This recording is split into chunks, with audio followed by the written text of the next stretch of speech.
大家好，我是老李，今天和大家分享一下如何给证件照排版和改背景颜色。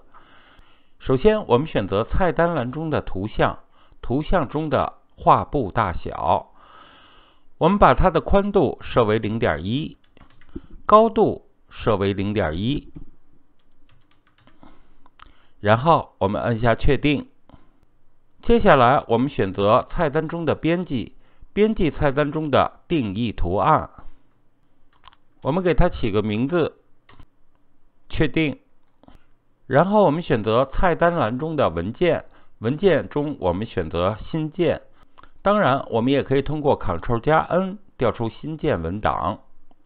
我们定义它的宽度为1228，高度为850，分辨率我们给它改为300。然后我们按下创建。接下来我们按编辑菜单中的填充。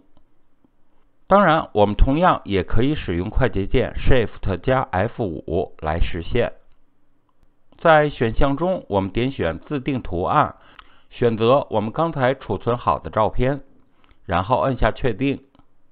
这样排版的步骤就完成了。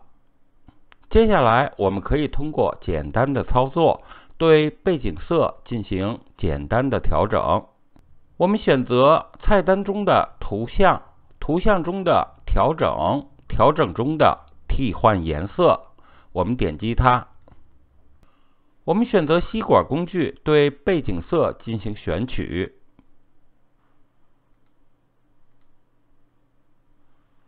通过拖动色相的滑块来改变背景的颜色。